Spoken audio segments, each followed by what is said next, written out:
We're putting a lot of pressure on Russia, and Russia knows that, and some people that are close to it know, or he wouldn't be talking right now. I think he wants to make a deal. We're going to find out very soon, but it takes two to tango, and you have to have Ukraine want to make a deal too.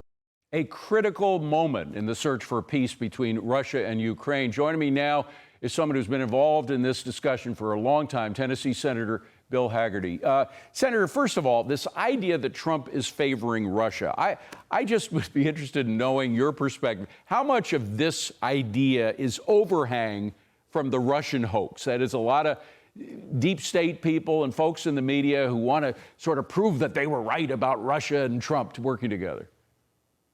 Dave, I think that's a very good theory and probably mostly right. The truth is very different from that, because President Trump has continued not only to retain sanctions in place, but actually enforce them, which the Biden administration never did.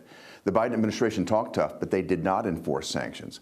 What President Trump has done is actually gone into secondary sanctions. I think you read about the fact that President Trump has gone in and sanctioned a Chinese refinery, the buyer of Russian crude. That is the way to deal with this. That's the way to put maximum pressure on Russia. Their banks, the purchasers of crude oil, that's the way to deal with this. He's doing it. The pressure has been maintained and mounting on Vladimir Putin. Well, we have $62 a barrel oil right now. I mean, nothing has hurt the Russians more in their war effort than being defunded by the price of oil going down. I know it fluctuates, but generally speaking and once the regulatory holds are completely let off, where we begin seeing an increase of 2 million barrels a day just from Gulf oil alone, from Gulf of America oil, that price is going to go down further, isn't it? You're absolutely right, Dave. And President Trump's been extremely clear about not only wanting to get back to energy independence, but energy dominance for America. That's bad for Russia, that's bad for Iran, that's bad for Venezuela, but it's great for our allies and for us. Now, having said all that about the president being tough on Russia, has Zelensky been giving all he can in the cause for peace? I certainly couldn't say that. I think about the fact that Scott Bessent traveled to Ukraine to put in place a deal for critical minerals that would have engaged our economy with theirs. Zelensky said, of course, I'll sign it, but I'd like to wait till I get to meet with Vice President Vance in Munich.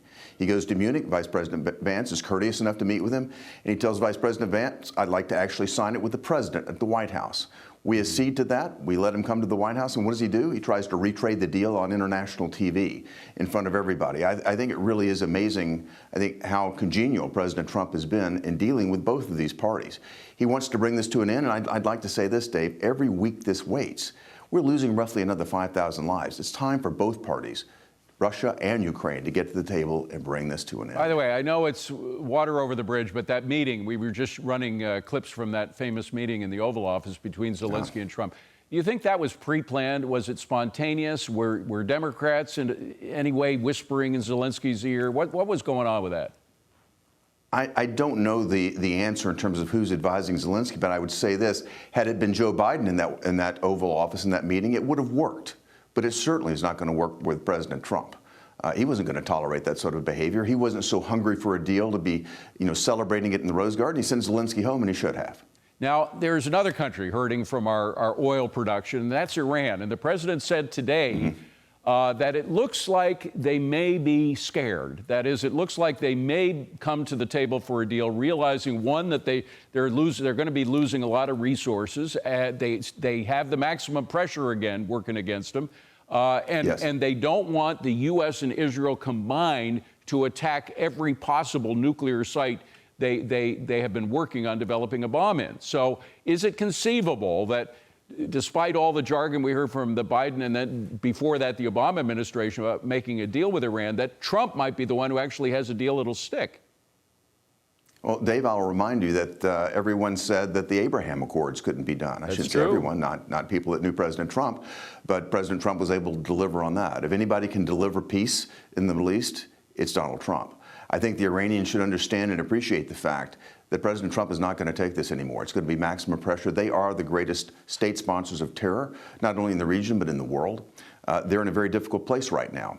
You mentioned, Dave, oil prices are coming down. That's not good for Iran. Right. We start enforcing sanctions rather than just talking about it the way the Biden administration said. That's not good for Iran. Their economy is in a tough spot right now. Now is the time to negotiate. Now is the time to end this program of terror, to end their nuclear program, and bring peace back to the Middle East. Finally, Senator, China.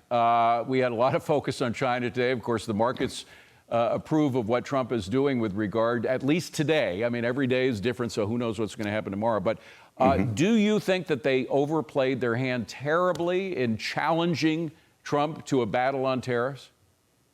Of course I do. Of course I do. They tend to overplay their hand, whether it's their use of the Belt and Road Initiative or whether it's the situation they find themselves in now, again, retaliating against President Trump when he warned them not to, and finding themselves in an extraordinarily difficult box. China has a very export-dependent economy. They've also not played by the same rules that every other major economy does. They steal intellectual property. They subsidize industries. They need to come to the table now and look to actually make a deal. And they break, by the way, another fact is that the deals that they do make, they break. And the deals that they made with the first Trump administration, they broke. How do we make these deals stick with them? I was just coming to that, Dave. I worked very closely with the team that negotiated the Phase 1 deal in the first administration because they worked with me on the 2 trade deals that we did with Japan. They committed at that point to $200 billion worth of purchases from America. They fell short.